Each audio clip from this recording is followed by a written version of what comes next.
하나님께서 오늘도 우리에게 복된 주일을 허락하셨습니다. 지난 한 주간 동안도 평안 가운데 잘 보내셨습니까? 오늘도 주님 앞에 나오신 여러분들, 주께 소망을 두시고 나온 여러분들에게 주님의 위로와 평안이 가득하기를 축복합니다.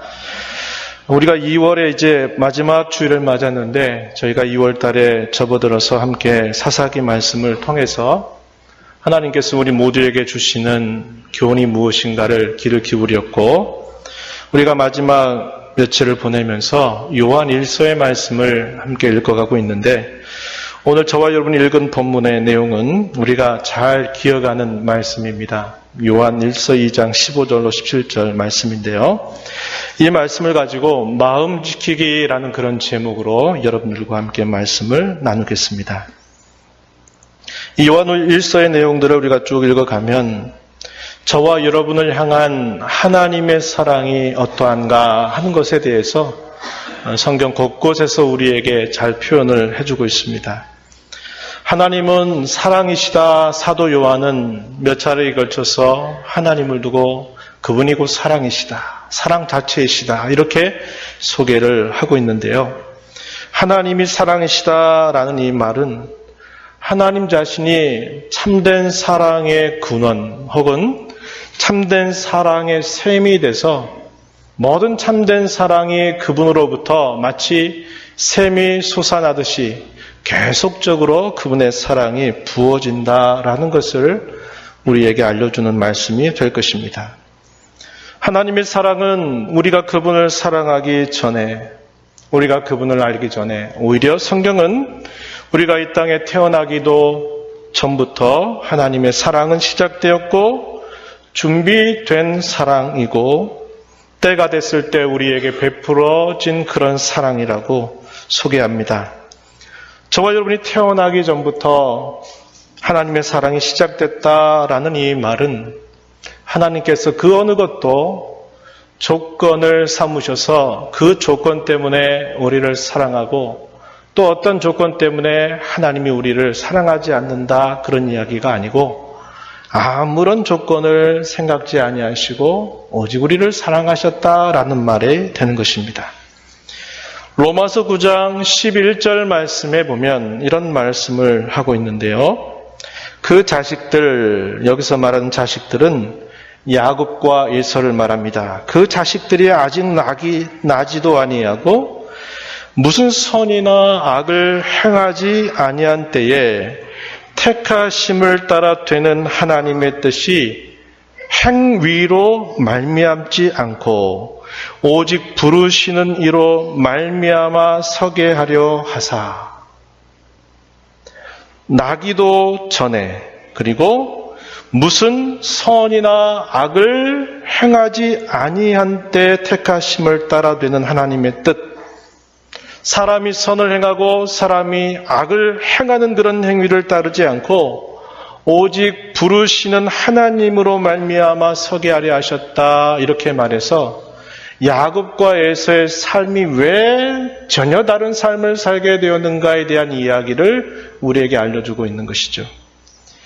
역시 몇 절 더 넘어가서 로마서 9장 16절에서 또 이런 말씀을 하십니다. 그런즉 원하는 자로 말미암음도 아니요 다른 박질하는 자로 말미암음도 아니요 오직 긍휼히 여기시는 하나님으로 말미암음이다. 이렇게 말합니다. 원하는 자, 내가 그토록 갈망하고 애를 쓰고 노력하고 해서 다른 박질하는 자, 그거죠. 내가 어떤 것을 얻어내기 위해서 온갖 노력을 다 기울이고 있는 그런 모습을 두고 비유적으로 원하는 자, 다른 박질하는 자라 이렇게 소개하고 있는데 원하는 자로 말미암는 것도 아니다. 다른 박질하는 자로 말미암는 것도 아니다.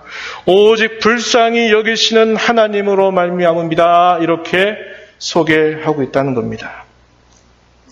사도 요한은 우리가 하나님을 사랑한 것이 아니라 하나님께서 먼저 우리를 사랑하셨다고 말하고 있습니다. 요한일서 4장 10절에서 사랑은 여기 있으니 우리가 하나님을 사랑한 것이 아니요 하나님이 우리를 사랑하사 우리 죄를 속하기 위하여 화목제물로 그 아들을 보내셨음이라 이렇게 말합니다. 우리가 하나님을 알고 하나님을 사랑했나요? 아니요. 하나님께서 먼저 우리를 사랑하셨다라고 이렇게 소개하고 있는 것입니다. 하나님의 사랑이 먼저 우리를 향했고 그 사랑은 아무런 조건, 아무런 행위, 그 어떤 것들도 고려하지 아니하시고 오직 그분이 우리를 불쌍히 여기셨다. 우리를 사랑하셨다. 그러한 사랑을 우리에게 먼저 베풀어 주셨다라고 이렇게 말하는 겁니다. 하나님의 그러한 사랑은 그저 말뿐인 사랑이 아닌 것입니다. 하나님의 사랑은 아주 구체적이고 아주 분명하게 우리에게 나타내 주셨음을 또한 사도는 말하고 있는 것입니다. 요한일서 4장 9절에서 하나님의 사랑이 이렇게 나타난 바 되었으니 하나님이 자기의 독생자를 세상에 보내심은 그로 말미암아 우리를 살리려 하심이라. 이렇게 나타난 바 됐다. 말로만 내가 너희를 사랑한다. 내가 너희를 불쌍히 여긴다. 이런 게 아니고 하나님이 우리를 사랑하셨던 그 사랑이 그의 사랑하시는 영원한 아들을 우리와 같은 처지, 이러한 인생이 되셔서 이 땅에 오셔서 그분이 친히 우리의 모든 죄와 허물과 모든 저주를 대신 다 받아주시는 구체적이고 확실하게 우리에게 보여주시는 그런 사랑을 통하여 하나님은 우리에게 사랑을 보여주셨다 이렇게 말하는 겁니다. 바울 사도는 로마서 5장 8절에서 우리가 아직 죄인 되었을 때에 그리스도께서 우리를 위하여 죽으심으로 하나님께서 우리에 대한 자기의 사랑을 확증하셨다 이렇게 가르쳐줍니다. 하나님의 사랑, 저와 여러분을 향한 하나님의 사랑을 어떻게 확증시켜 주셨느냐? 죄인이었을 때 뭔가 그럴 만한 자격과 자질이 있는 것이 아니고 죄인이었을 때 그리스도께서 우리를 위해서 우리를 대신해서 죽으신 이 사실을 통해서 아주 분명하게 우리를 향한 사랑을 구체적으로 보여주셨다 이렇게 가르쳐 주고 있습니다. 그 하나님의 사랑이 어떻게 했습니까? 본질상 진노의 자식이었던 저와 여러분을 바꾸어 주셔가지고 하나님의 자녀가 되게 하셨다라고 말해주는 겁니다. 요한일서 3장 1절과 2절에서 사도 요한은 이렇게 말해요. 보라, 하나님 아버지께서 어떠한 사랑을 우리에게 베푸사 하나님의 자녀라 일컬음을 받게 하셨는가. 감격스럽게 표현하는 표현이죠. 우리가 그러하도다. 그러므로 세상이 우리를 알지 못하면 그를 알지 못함이라. 사랑하는 자들아, 우리가 지금은 하나님의 자녀라. 장래에 어떻게 될지는 아직 나타나지 아니하였으나 그가 나타나시면 우리가 그와 같을 줄을 아는 것은 그의 참모습 그대로 볼 것이기 때문이다. 이렇게 말하고 있습니다.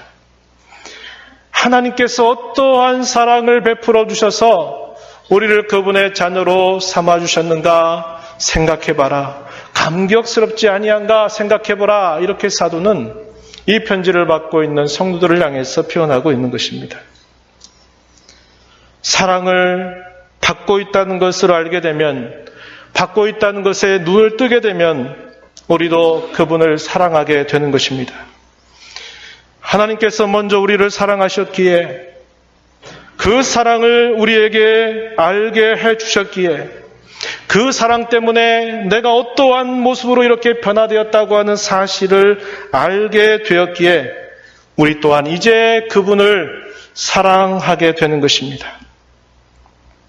우리가 하나님을 사랑한 것은 그가 먼저 우리를 사랑하셔서 그분의 그 귀한 사랑에 눈뜨게 하셨기 때문에 우리도 이제 그분을 사랑한다라고 가르쳐 주고 있습니다. 개혁자 칼빈은 성도의 경건한 생활을 위한 유일한 법칙이 뭐냐라고 말할 때 그것이 바로 하나님을 사랑하는 것이다 라고 이야기했습니다. 우리가 이 땅에 성도로 살면서 경건하게 살고자 할 때 유일하게 하나의 법칙을 제시하라고 한다면 그것은 하나님을 사랑하는 것이다 라고 이렇게 말하고 있는 것입니다. 하나님을 향한 사랑은 그저 입술로만이 아니라 그 사랑도 역시 구체적으로 나타나야 되는데, 그거에 대해서 우리에게 가르쳐주는 말씀이 뭐냐면, 하나님을 사랑하는 것은 그분이 우리에게 주시는 말씀, 그분이 우리에게 주시는 이 계명을 우리가 지켜 살아가는 것으로 하나님을 향한 사랑이 나타나야 된다라고 가르쳐 줍니다. 요한일서 5장 3절에서 하나님을 사랑하는 것은 이것이니 우리가 그의 계명들을 지키는 것이라. 그의 계명들은 무거운 것이 아니로다. 이렇게 가르쳐주고 있습니다. 하나님을 사랑하는 것, 그것은 우리의 마음으로만, 애틋한 마음으로만 하나님을 향해서 품는 그 마음으로 멈춰 있는 것도 아니고, 우리의 무수한 입술의 고백을 가지고 하나님을 사랑합니다라고 고백하는 것만으로도 표현되는 것이 아님을 말해주는 겁니다. 아니면 어떤 특별한 사건이나 어떤 계기에 내가 하나님을 사랑합니다라는 것을 한번 이렇게 표현해주고 한번 내 생활로, 내 삶으로, 내 모습으로 옮겨주는 것만으로 표현되는 것도 아님을 우리에게 말해주고 있어요. 하나님을 향한 사랑은 그분이 우리에게 주시는 그분의 말씀, 우리에게 주시는 그분의 뜻, 그분의 계명에 순종하는 것으로 나타나야 된다고 분명하게 가르쳐 주고 있는 것입니다. 그 하나님을 향한 사랑은 곧 형제의 사랑으로도 나타난다고 사도 요한은 가르쳐 주고 있어요. 요한일서 3장 23절에 그의 계명은 이것이니 곧 그 아들 예수 그리스도의 이름을 믿고 그가 우리에게 주신 계명대로 서로 사랑할 것이니라. 요한일서 4장 20절 21절에서는 또 이렇게 말하는 거예요. 누구든지 하나님을 사랑하노라 하고 그 형제를 미워하면 이는 거짓말하는 자니 보는 바 그 형제를 사랑하지 아니하는 자는 보지 못하는 바 하나님을 사랑할 수 없느니라. 우리가 이 계명을 주께 받았으니 하나님을 사랑하는 자는 또한 그 형제를 사랑할지니라. 이렇게 표현하고 있습니다. 보이지 아니하시는 하나님을 사랑한다는 것은 그분이 자녀로 삼으신 모든 형제와 자매들을 향한 사랑으로 표현되고 있다는 것, 표현되어야 한다는 것, 그것을 우리에게 가르쳐 주고 있다고 하는 겁니다. 그래서 우리는 이 말씀을 통해서 생각해 봐야 된다는 거예요. 내가 하나님을 사랑한다고 하는 것을 어떤 방식으로 표현하고 있는지, 나는 지금 어떤 방식으로 표현해 왔는지를 우리 이 말씀 앞에 돌아봐야 되는 거죠. 말씀드렸듯이 우리의 입술의 고백 중요한 것입니다. 또한 우리의 마음으로 그분의 사랑을 생각할 때마다 벅차오르는 그 가슴을 갖는 것도 중요한 일이고, 어떤 계기가 됐을 때 하나님을 향한 사랑을 내가 어떤 구체적인 행동을 통해서 표현하는 것들도 필요한 것이에요. 그러나 그것만이 전부가 아니라는 거예요. 하나님을 향한 사랑은 날마다 그분께서 내게 들려주시는 말씀, 하나님께서 이렇게 하도록 하여라 하시는 그 말씀, 그분의 뜻을 늘 들을 때마다 그 말씀을 순종하는 일에 날마다 힘써가는 그런 삶을 통해서 나타나야 된다. 또한 그리스도께서 위하여 죽으신 형제와 자매들, 아무리 작게 보이는 그런 소자랄지라도 그들을 향한 구체적인 사랑으로 표현되어야 된다라고 가르쳐 주고 있다 하는 겁니다. 하나님을 사랑한다고 말하면서 함께 지체를 이루고 있는 형제와 자매들을 향해서 미워하는 마음이나 또 불편한 마음이나 그들을 멀리하는 마음이나 이런 것들을 갖는 것은 하나님 사랑이 아닌 것입니다. 우리는 이 말씀 앞에서 다시 한번 우리 자신을 돌아보아야만 된다 하는 사실이에요. 이제 오늘 우리 본문에서 사도는 하나님을 향한 우리의 사랑과 세상을 향한 우리의 사랑이 함께 있을 수 없다라는 사실을 가르쳐 주고 있습니다. 하나님을 사랑하는 것이야말로 앞서서 말씀드린 것처럼 우리가 경건한 삶을 살아갈 수 있는 유일한 법칙임에도 불구하고 문제가 뭡니까? 문제는 우리가 세상에 대한 쓸데없는 사랑에 너무나 많은 마음을 빼앗기고 있다라고 하는 사실입니다. 오늘 우리가 함께 읽은 요한일서 2장 15절로 17절의 말씀, 이 말씀의 내용은 굉장히 우리에게 선명하게 그 뜻을 알려주고 있는데, 이에 대한 또 하나의 번역 성경을 여러분들에게 제가 읽어드리고자 합니다. 현대어 성경이라고 하는 번역인데요. 여러분이 오늘 본문의 말씀을 한번 눈으로 보시면서 귀를 열어두고 한번 들어보십시오. 어떻게 이 표현을 또 다르게 번역하고 있는지를 한번 들어보시기 바랍니다. 이 악한 세상과 이 세상에 속한 모든 것에 마음을 빼앗기지 마십시오. 만일 이런 것들을 사랑한다면 여러분은 진정으로 하나님을 사랑하지 않는 것을 나타내는 것입니다. 이런 세속적인 일들, 이런 악한 욕망들은 하나님께로부터 온 것이 아니기 때문입니다. 성욕에 미치거나 눈에 띄는 것은 무엇이나 다 사고 싶어 하거나 재산이나 주의를 자랑하는 따위의 욕망들은 모두 이 악한 세상에서 나온 것들입니다. 이 세상은 사라지고 이런 악한 욕망도 세상과 함께 사라질 것입니다. 그러나 항상 하나님의 뜻에 따라 행한 사람은 영원히 살 것입니다. 이렇게 옮기고 있습니다. 그럼에도 불구하고 이 본문 가운데 두 가지를 먼저 의미를 좀 짚어보기를 원하는데요. 첫 번째는 뭐냐면 여기서 말하는 세상이 무슨 뜻이냐 하는 것입니다. 여기서 말하는 세상은 하나님께서 그분의 선하심을 따라 창조하신 세상을 말하는 것이 아니라는 거예요. 창세기 1장 31절에서 하나님이 지으신 이 모든 것을 보시니 심히 좋았더란 말, 선했다라는 말이죠. 그걸 말하는 것을 뜻하지 않습니다. 여기서 말하는 세상의 의미는 죄와 타락으로 사탄에게 지배당하는 악한 영적인 체계, 이것을 뜻하는 말입니다. 그래서 이 세상은 하나님을 대적하고 그분의 말씀을 대적하고 그분을 따르는 백성들을 대적하는 그 모든 것을 뜻하는 말입니다. 그래서 여기서 말하는 세상의 의미는 좋은 의미가 아니고 부정적인 그런 의미로 이 세상을 표현하고 있다 이 말이죠. 이러한 세상을 뭐하지 말아라? 사랑하지 말아라. 현대어 성경에서 뭐라고 옮겼다고요? 이러한 세상에 대한 이런 사랑에 뭐하지 말아라? 마음 빼앗기지 말아라. 사도는 이렇게 말하고 있는 것입니다. 사도 요한은 또 동일한 편지에서 이렇게 말했어요. 5장 19절에서 또 아는 것은 우리는 하나님께 속하고 온 세상은 악한 자 안에 처했다 그랬습니다. 온 세상, 부정적인 의미로 여전히 사용하고 있는 것을 보게 되죠. 야고보서 4장 4절에서 이런 표현이 또 주어집니다. 간음한 여인들아, 세상과 벗된 것이 하나님과 원수됨을 알지 못하느냐. 그런즉 누구든지 세상과 벗이 되고자 하는 자는 스스로 하나님과 원수되는 것이니라. 이렇게 소개합니다.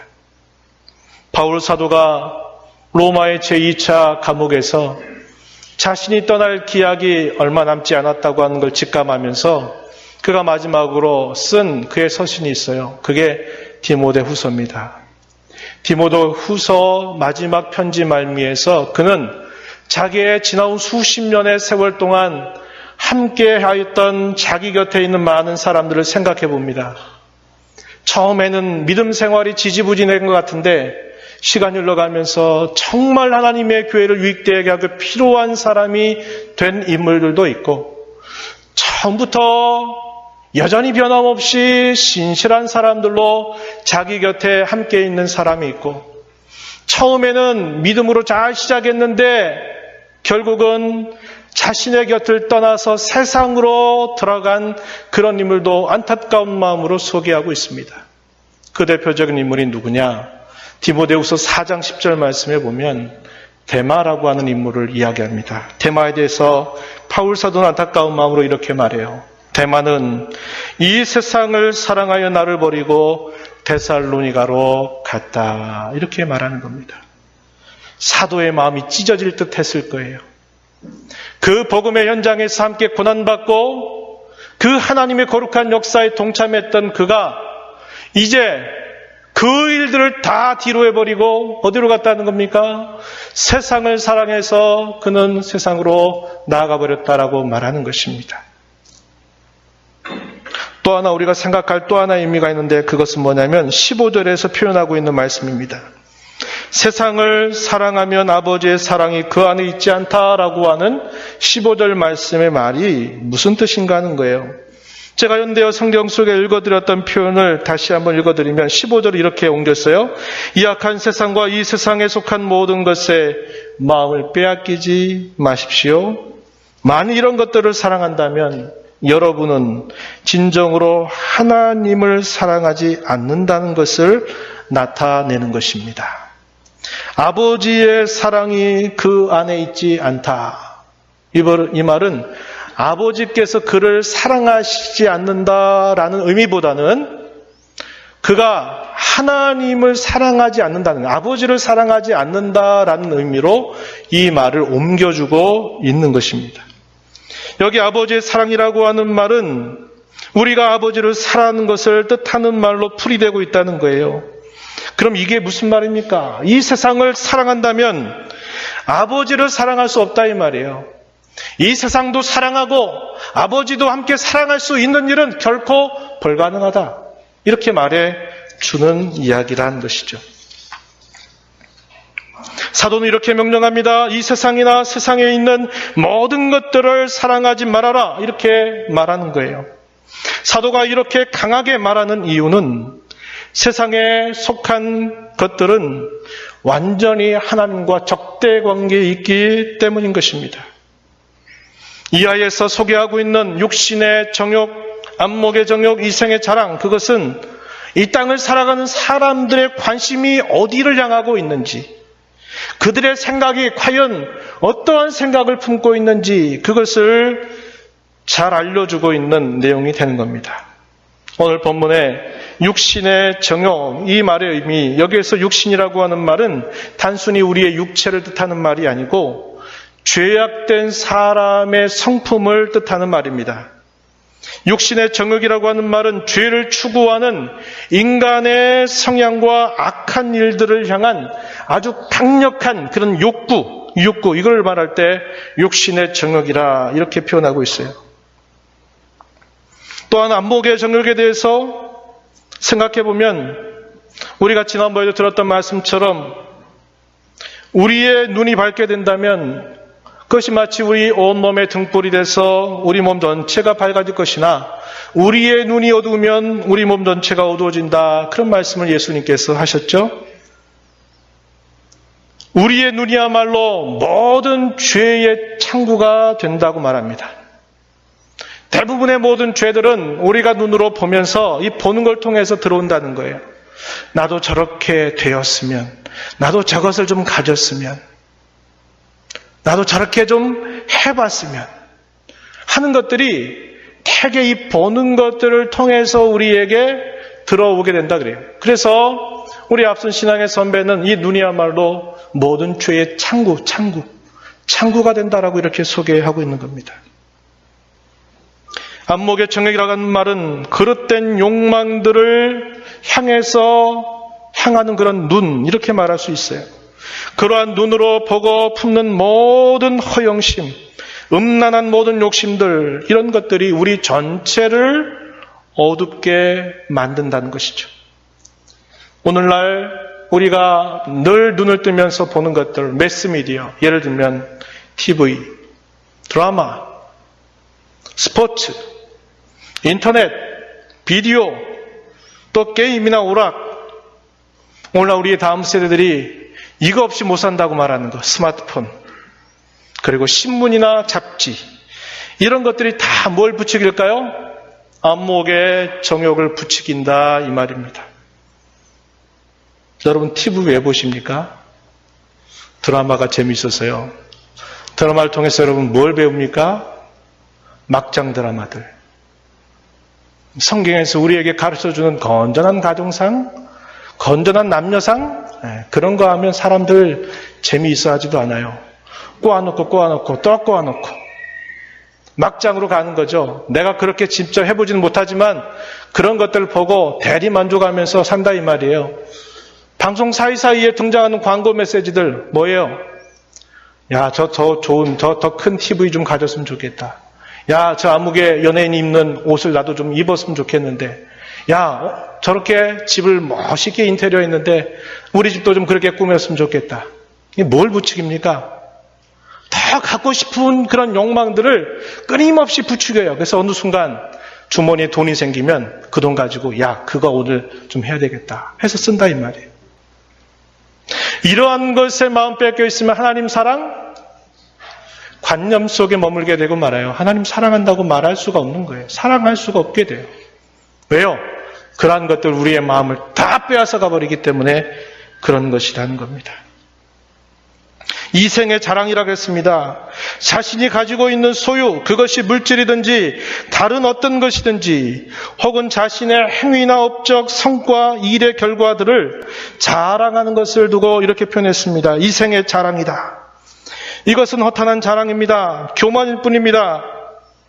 우리 앞선 신앙의 선배는 이렇게 말했어요. 교만은 낙원에서 처음 입었던 옷이고 우리가 죽을 때 가장 마지막으로 벗게 될 옷이라 이렇게 말했습니다. 생각해 보세요. 교만이라고 하는 것, 자랑한다고 하는 것은 낙원에서 처음 입은 옷이래요. 그리고 가장 늦게 사람이 벗어버리네. 언제? 죽을 때. 가장 늦게 벗어버리는 옷이 이 교만이라고 하는 것입니다. 다시 한번 말씀드리거니와 사도 요한은 이렇게 강한 어조로 이 세상이나 세상에 있는 모든 것들을 사랑하지 말라고 말하죠. 그 이유는 하나님을 향한 우리의 사랑과 세상을 향한 우리의 사랑이 함께 있을 수 없다라는 것을 분명히 알고 있기 때문에 그런 것입니다. 마태복음 6장 24절에서 한 사람이 두 주인을 섬기지 못할 것이다. 혹 이를 미워하고 저를 사랑하거나 혹 이를 중히 여기고 저를 경히 여긴다. 너희가 하나님과 재물을 겸하여 섬기지 못한다. 그런 말씀하셨죠. 여기에 돈과 재물이라고 하는 걸 말하지만 더 일반적으로 이렇게 말할 수도 있는 거예요. 말씀을 맺습니다. 사람은 출생할 때부터 죄인으로 출생합니다. 어머니의 탯줄에서 아이가 그 탯줄을 통해서 영양을 공급받아 아이가 출생하는 것처럼 사람은 생명의 시작부터 유격적인 탯줄에서 온갖 타락한 것들을 공급받아서 세상과 하나가 된다는 거예요. 우리가 사는 세상이 그런 세상입니다. 그런데 하나님께서는 우리를 그리스도의 희생을 통해서 죄와 허물로 이미 죽었던 상태에서 저와 여러분을 살려주셨습니다. 구원의 은혜를 받은 저와 여러분에게 주어진 것은 이런 부패하고 추악하고 더러운 그런 마음이 아니라 새로운 마음을 우리가 선물로 받았어요. 그 마음은 뭐예요? 하나님을 사랑하는 마음입니다. 또 그 마음 뭡니까? 세상을 미워하는 마음이에요. 그리스도인이 된다라는 것은 세상 가운데 세상의 한복판에 살던 내가 이제 내 주소지가 바뀌었다는 거예요. 천국으로 내 주소지가 옮겨졌다는 말입니다. 그러니 아직도 우리가 그런 신분을 받은 자이고 우리의 주소가 바뀌었는데도 세상을 사랑하는 것은 아무 쓸데없는 미련일 뿐인 것입니다. 아깝고 타락한 세상을 사랑하지 않는 것이 저와 여러분을 향한 하나님의 뜻입니다. 그것만이 오늘 우리가 읽은 마지막 말씀처럼 이 세상과 함께 망하지 않고 영원히 살게 해주기 때문인 것입니다. 저와 여러분에게 새 마음을 주셨어요. 기억하십시오. 하나님을 사랑하는 마음을 주셨고 세상을 미워하는 마음을 우리에게 주셨다는 겁니다. 이건 우리가 만들 수 있는 것 아니고 우리의 마음을 아무리 갈고 닦아서 가질 수 있는 마음도 아니에요. 이것은 하나님께서 우리에게 은혜로 주신 선물입니다. 이 마음을 따라 우리에게 이 땅을 살아가도록 하셨어요. 그런데 아까도 말씀을 드렸듯이 우리가 이 세상에 속해 살면서 이 세상에 많은 사람들과 섞여 살면서 세상과 함께 늘 혼합되고 세상과 함께 섞여서 하나님 우리에게 주신 이런 마음들을 다 팽개쳐버리고 빼앗기고 살아가고 있는 것이 우리의 모습이라고 하는 것이, 우리는 다시 해보게 합니다. 이러한 마음을 회복하고 지켜가야 돼요. 지켜가기 위해서 우리는 결단해야 됩니다. 끊을 것을 끊는 결단을 해야 되는 거죠. 용사가 성을 빼앗는 것보다도 더 힘든 것이 뭐라 그랬습니까? 우리의 마음을 다스리는 것, 우리의 마음을 지키는 것이 어렵다, 이렇게 말씀합니다. 구원과 복 대신 하나님을 떠난 것이야말로 온갖 심판과 저주에 이르는 길밖에 우리에게 남은 것은 아무것도 없는 것이죠. 저와 여러분, 특별히 우리의 마음이 하나님을 떠나서는 안 돼요. 우리에게 주신 새로운 이 마음을 우리는 회복해야 되고 그것을 굳게 지켜나가기를 힘써야 한다는 거예요. 그러기 위해서 어떻게 해야 됩니까? 아까 소개했던 그런 이 세상에 가득 차 있는 것들에 대해서 끊으려고 하는 결단을 해야 된다는 거예요. 그래야 하나님을 온전하게 사랑할 수 있다는 것입니다. 그것이야말로 우리를 가장 행복하게 하고 이 땅에 잠시 잠깐 있는 것들과 함께 다 사라져버리게 될, 없어지게 될 것이 아니고 영원히 그분과 함께 거하게 되는 그러한 복이 된다고 하는 것을 우리가 잘 기억하는 것입니다. TV에 너무 빠져 살지 마십시오. 드라마 재밌다고 드라마 앞에 너무 앉아 계시지 마세요. 우리에게 가르쳐주는 거 별거 없어요. 우리 다음 세대가 이것 때문에 완전히 망가져 있다는 거 아십니까? 심각한 문제가 아닐 수 없는 거죠. 사탄이 그걸 가지고 우리의 다음 세대를 완전히 다 쑥대밭을 만들어버리고 있는 것입니다. 이러기 위해서 우리는 결단해야 돼요. 끊을 것이 무언가를 끊어야 되겠고, 그런 것들을 우리가 잘 지켜가는 일이 될 때에 비로소 우리는 이 세상 가운데서 하나님의 자녀로서 하나님을 사랑하며 살 수 있게 되는 것입니다. 이러한 결단, 이러한 하나님의 은혜가 우리 모두에게 함께하기를 축복합니다. 하나님 아버지 감사합니다. 저희들에게 어떠한 사랑을 베풀어 주셔서 저희들을 하나님의 자녀로 삼으셨는지 다시 한번 우리의 마음을 일깨워 주시옵소서. 저희들을 구원해 주신 그 감격, 저희들에게 모든 죄를 용서해 주셨던 이 사죄의 은혜가 얼마나 큰 것인가를 우리에게 다시 한번 크게 일깨워 주셔서 이 땅에 살면서 하나님을 진심으로 사랑하는 삶을 살아가는 저희 모두가 되게 하옵소서.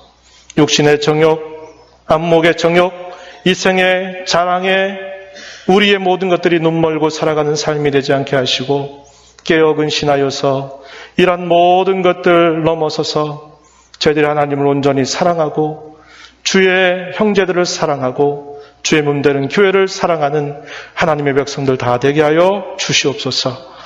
예수님 이름으로 기도하옵나이다. 아멘.